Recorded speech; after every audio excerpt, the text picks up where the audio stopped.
Hey guys, it's Tim coming into the Mortal Kombat related video for this week. Mortal Kombat is no stranger to film and television, and there's been news circling around for a while of the film franchise getting a reboot. Last time we saw an adaptation of Mortal Kombat was the web series Mortal Kombat Legacy, which ran from 2011 to 2013, which itself was a reinvention of the MK mythos. Now thanks to that hashtag show, we have our first details on what the film will focus on, and it's probably not what you would have expected.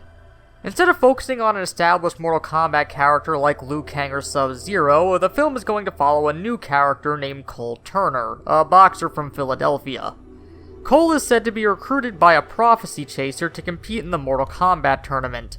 Based on his description, Cole is a struggling boxer and a single father after the death of his wife. Cole doesn't give up even when faced up against fantastical enemies. His daughter's name is Emily, who's wise beyond her years, and she's primarily looked after by Cole's mother-in-law Sophia, who's understanding of Cole's situation. Cole also has a sister-in-law named Jess, who views Cole as a bad father. So I know what you're thinking. Nothing I just said outside of the tournament sounds remotely like Mortal Kombat. It sounds more like an offshoot film in the Rocky universe. I can see where they're going with this. They want a more grounded lead to help with ease of entry for new fans. In a world of special agents, Chinese ninja warriors, forearm monsters, and Johnny Cages, a down-on-his-luck boxer is much easier for a newcomer to understand and relate to. But this isn't to say that there'll be no familiar faces in the film. In fact, there's quite a few listed here. First off, we have Sonya Blade as our female lead, who's also the aforementioned prophecy chaser.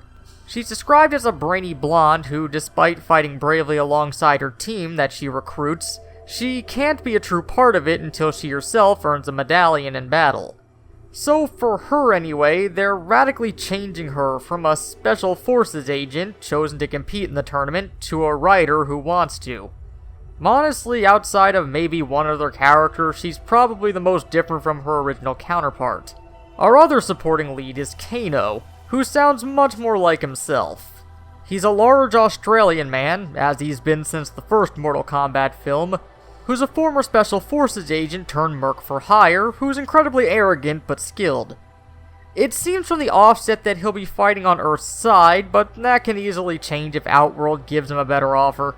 The team will be led by Raiden, the immortal thunder god, at an area that apparently contains a clock tower. Interestingly enough, Raiden will be in the guise of a 14-year-old named Jin. The rest of Earthrealm's warriors consist of Jax, Liu Kang, and Kung Lao. Jax in the film is a mercenary or military officer who loses his arms in an Outworld attack before joining the team, so it looks like he'll have his metal arms right from the first film. Liu Kang is basically Liu Kang, a fire-shooting talented warrior monk.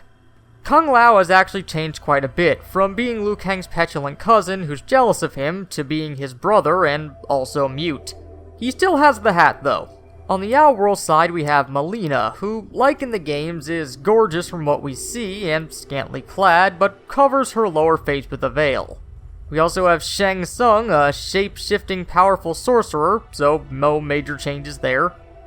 Cabal, on the other hand, while physically the same as his game counterpart, with his scarred covered face, leather jacket, and hook sword, seems to be from Outworld in this film. The rest of the characters on the team are odd, to say the least.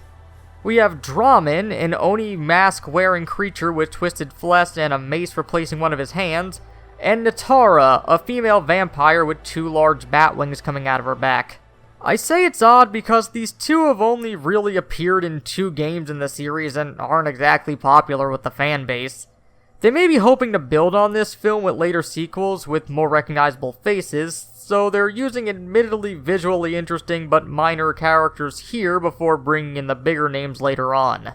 Finally, we have Raiko, who's slightly more notable than the previous 2. He's an Outworld general with a giant warhammer. Hopefully we'll get to see him play dress-up as Shao Kahn. There's a lot to unpack here. First off, having Raiden as a 14-year-old boy will likely rub some people the wrong way. It could work if done well, but I'd be lying if I said I wouldn't want to see a more traditional Raiden. The radical changes to Sonya will also have a similar reaction as well. There's also some notable absences from the listed cast, most especially Scorpion and Sub-Zero, the series mascots. Likely they'll show up in some form, they're way too well known to leave out, especially since Scorpion is series co-creator Ed Boon's favorite character.